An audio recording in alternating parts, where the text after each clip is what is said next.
They called it the Zyron Bastion, a fortress carved from a rogue asteroid, bristling with pulse cannons and protected by impenetrable shield pylons. It was the crowning achievement of the Varkith Empire, a symbol of their technological superiority. Guarded by an army of hardened mercenaries, it was universally considered unbreakable. No fleet, no army, no enemy had ever even dented its hull, until the day a single human walked into it. Her name was Lieutenant Aria Locke.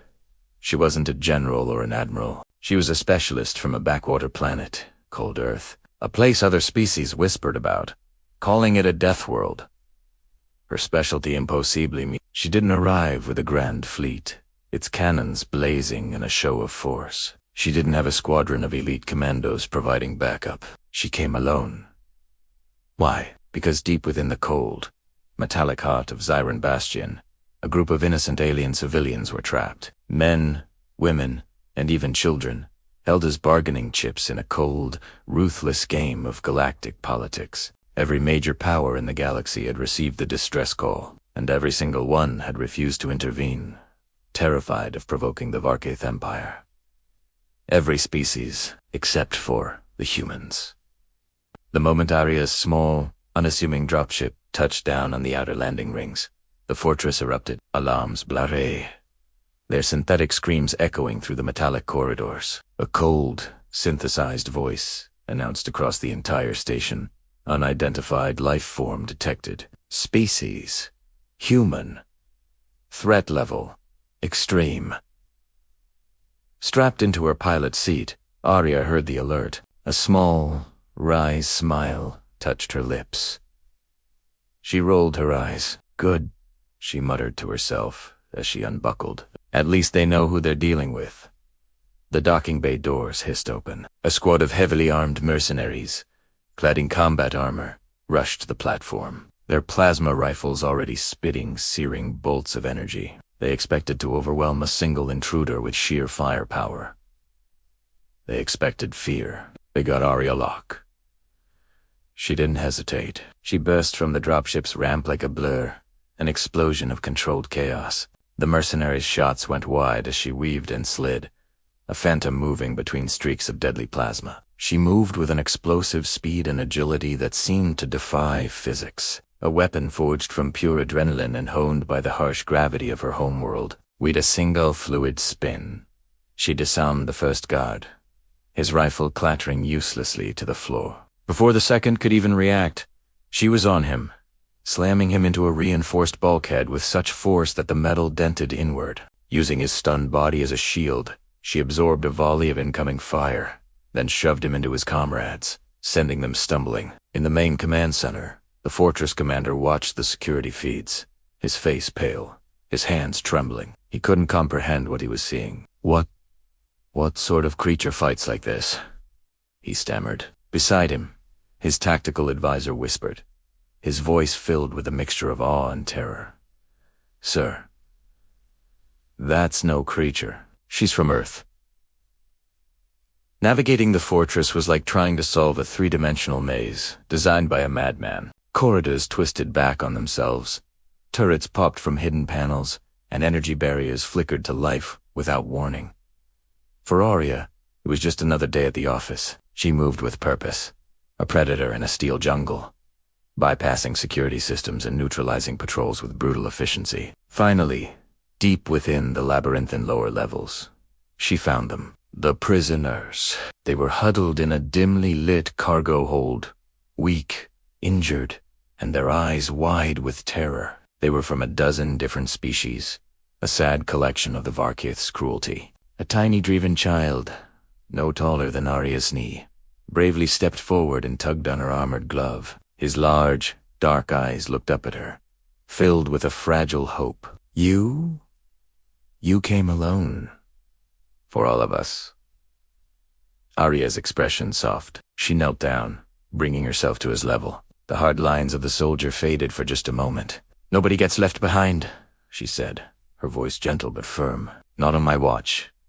But as she lifted the child into her arms to reassure him, the entire fortress shook with a violent, bone-jarring tremor. A deep, rhythmic stomping echoed from down the corridor, growing louder with each impact. Boom. Boom! Dvarkith, Empire's pride and joy, their ultimate enforcer, stomped into view. It was a Titan-class war mech, a towering monstrosity of chrome and steel, its optical sensors glowing an angry red. Its cannons, each one capable of leveling a city block, hummed with barely contained power. The machine's metallic voice boomed through the chamber, so loud it vibrated in Aria's bones.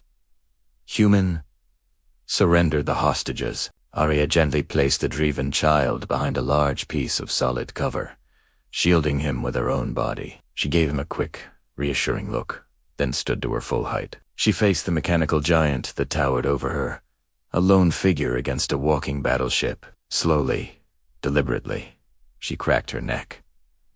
A smirk played on her lips. Come and take them.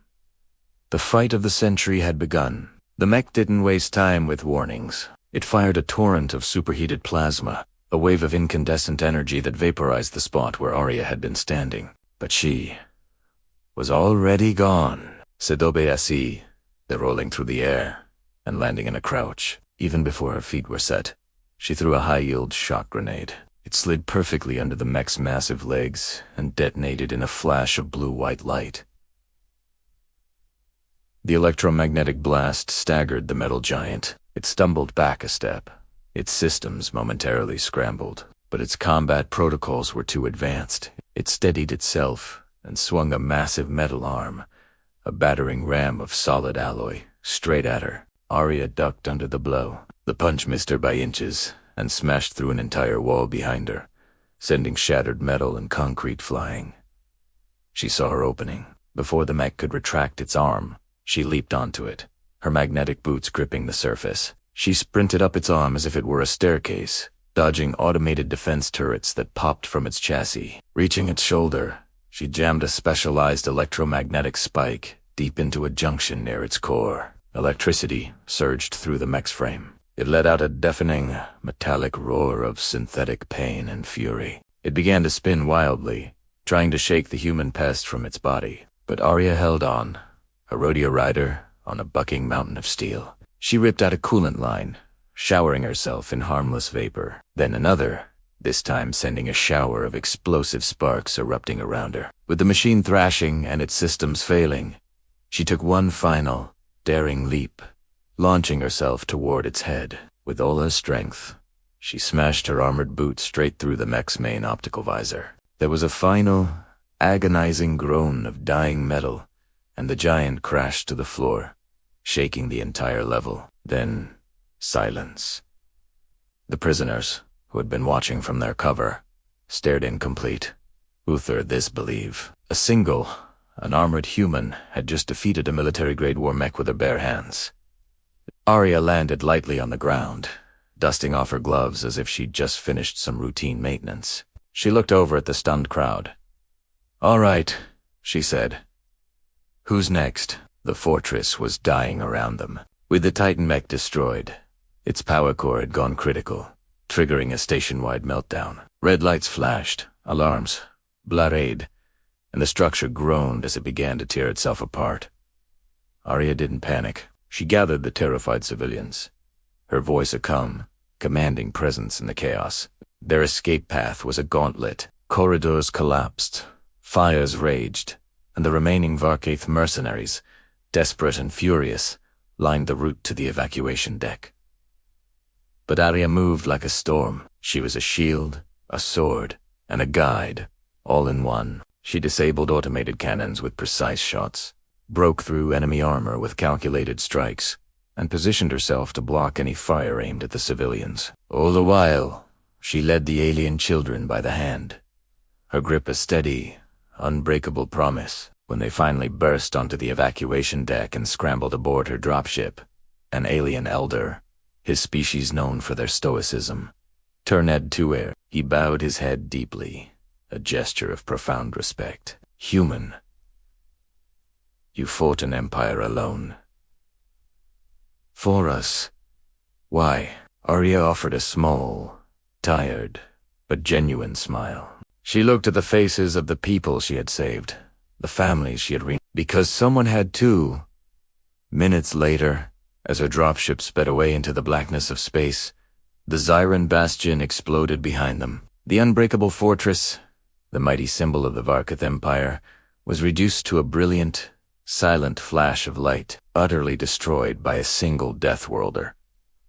With a mission, the news spread through the Galnet like wildfire. Lone human rescues hostages from Zyron Bastion.